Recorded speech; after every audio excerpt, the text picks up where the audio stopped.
Aliás, eu queria agradecer o Adriles que bateu esse papo com o professor Olavo de Carvalho. Sim. Foi uma gravação que a gente fez, foi uma live que a gente fez e você conversou com ele. Você podia dar uma toquezinho, Olha, o Olavo falou sobre absolutamente tudo, sem nenhum tipo de censura, sem nenhum tipo de freio, desde a relação dele com a Regina, desde o conceito de terraplanismo que é outorgado a ele ou não, desde a filosofia dele, desde o conceito de globalismo, a relação e a influência dele dentro do governo. Ou seja, a gente falou sobre absolutamente tudo e mais um pouco. Sou muito agradecido. Ele cedeu essa entrevista a mim, falou que queria uma exclusividade só comigo. O Olavo, para quem não sabe, de alguma forma, entre aspas, me descobriu quando eu ainda era um escritor. Bichinha lá em... Não era um escritor de rede social. Ele falou que foi extremamente generoso, falou que eu resgatei a alta cultura, poesia. Ou seja, depois do BBB. Eu sou eternamente grato ao professor. Aí vamos ver lá. Então, vamos ver.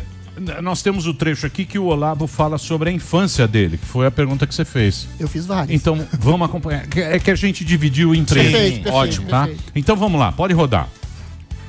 Caro ouvinte da PAN, a gente está aqui com alguém que dispensa maiores apresentações, Olavo de Carvalho. Muito boa tarde. Boa tarde, tudo bem aí? Professor, o senhor disse que o senhor teve uma vida de merda na juventude e que o senhor poderia muito bem ter sucumbido ao ressentimento. E a gente percebe pelas redes sociais, pelos movimentos identitários de esquerda, que o ressentimento virou uma bandeira, como se fosse uma vingança por exclusão social, para o sujeito ter broxado, ter sido rejeitado. Que lição o senhor passaria para essas pessoas que ficam carcomendo o tempo inteiro o próprio ressentimento como uma forma de vingança a uma vida que é uma merda para todo mundo? Eu tenho que parar de frescura, porra. Porque eu percebi o seguinte, de fato, a minha vida na infância e na juventude foi uma merda. Uma merda indescritível. Eu vejo o Lula, né, chorando, a minha infância de garoto pobre do Nordeste. A minha infância foi muito pior que a dele. Eu não estou aqui chorando de coisa nenhuma, estou gratíssimo, estou contente. Estou contente que aquela merda acabou, minha vida agora melhorou. Agora o cara chega à presidência da República e ainda está chorando por causa da infância no Nordeste. Eu lembro da governadora do Rio, a Benedita, mesma coisa, ela já era governadora e ela disse, não, eu sou uma doméstica, caralho, mulher, você é governadora, acorda, mulher, né? E também eu não sou mais um garoto coitadinho, eu sou um homem realizado, feliz, não tenho nada para reclamar de ninguém. Agora, é claro que tem um monte de gente tentando me destruir. Toda semana eles escrevem um monte de coisa e dizem, é o fim do Olavo de Carvalho. 3 meses depois já mudaram de assunto e o Olavo de Carvalho continua aí, né? Livre, leve e solto. Ou seja, você vê mais uma massa de má intenção do que uma coisa efetiva. Mas ainda nesse tema, professor, o senhor não acha que esse vitimismo, da onde surgiu esse vitimismo? Nasceu de uma coisa realmente de marxismo cultural, de esquerda identitária? Porque o que a gente percebe é o seguinte, o sujeito se coloca no lugar de vítima para fuder, para esmagar o outro, sem sofrer represália, porque o sujeito é a vítima preferencial. Eu sou negro, eu sou mulher, eu sou trans, eu sou qualquer coisa. A gente até viu recentemente, numa matéria da Rede Globo, uma transexual ser alçada ao posto de vítima preferencial, quando ela era uma estupradora e assassina de crianças, mas porque era trans, era abandonada, segundo uma matéria que foi totalmente deturpada por falta de informação ou leniência. Da onde nasce estruturalmente esse vitimismo social de que a gente sofre hoje? Olha, agora que apareceu a história inteira do cidadão, quando ele tinha 12 anos, ele já estuprou um garoto de 3. Daí a família do garoto queria matá-lo e ele fugiu. Ele já está fazendo coisa desde essa época, o cara é um monstro, né? E dizer, não, é transexual. Peraí, estupro, que eu saiba, não é um crime típico de transexual. Ao contrário, o transexual tende mais a sofrer estupro.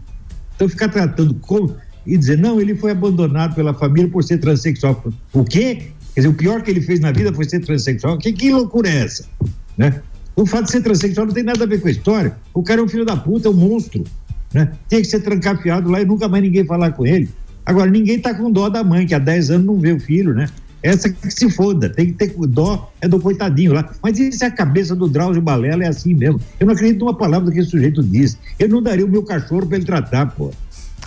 Mas essa mudança, professor, de estrutural, de um marxismo de oprimidos, de proletariado e burguesia, isso começou a mudar quando? Que se colocou como novos oprimidos, os negros, as mulheres, os gays.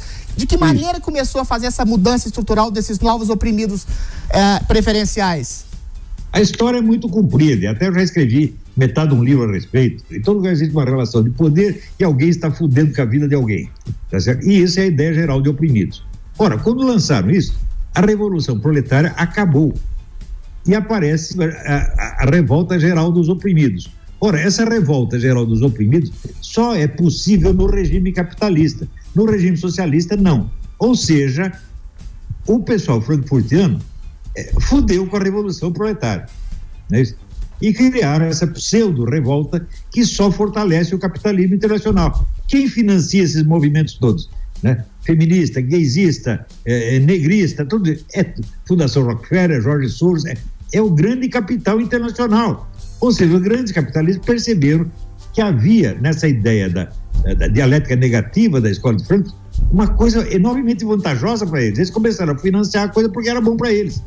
Ou seja, quando que por esse meio dessas revoltas dos oprimidos em geral vai se realizar o socialismo? Nunca! Vai se fortalecer cada vez mais o capitalismo monopolista, que é o objetivo de todos eles. Então, a esquerda hoje trabalha para o capitalismo monopolista internacional. E daí aparece essa besta quadrada, esse analfabeto desse João César de Castro Rocha, que, eu sou formado em Stanford, estudei na puta que eu pariu, e dizer, não, toda a guerra cultural bolsonarista é baseada no livro Orville, que descreve a tomada do poder para a implantação da ditadura do proletariado. Mas é uma besta mesmo, meu Deus do céu.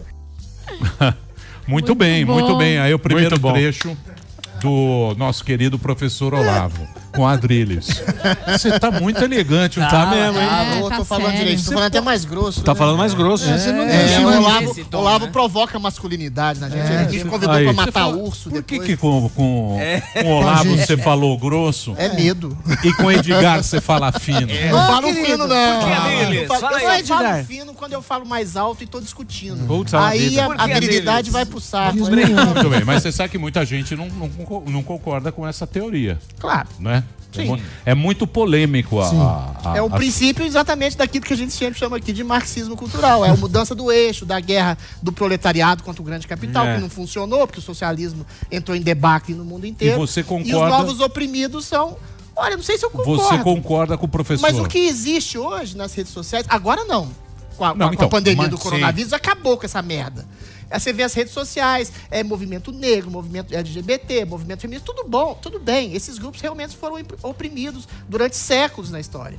Mas assim, o problema é quando você se coloca, como eu falei, no lugar de vítima, para poder massacrar qualquer coisa e achar que tudo é preconceito. E isso tudo, segundo o Olavo, nasceu com a escola de Frankfurt. Se você ler Michel Foucault, é muito claro quando ele fala assim, toda relação de poder é uma relação de opressão. E Michel Foucault era um marxista. Ou seja, muda o eixo da exclusão econômica para a exclusão étnica, sexual, social. É esse o conceito que a gente sempre fala aqui de marxismo cultural. Muito bem. Vamos a outro ponto? Claro. Vamos.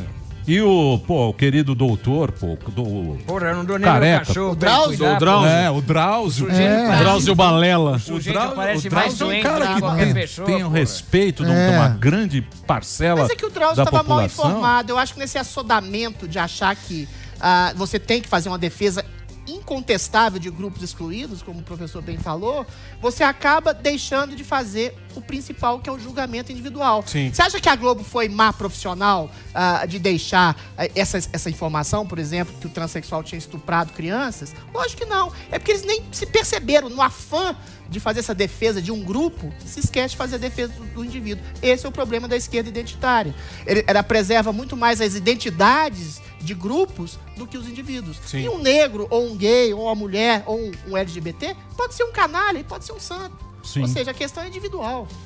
Tudo acaba sendo individual.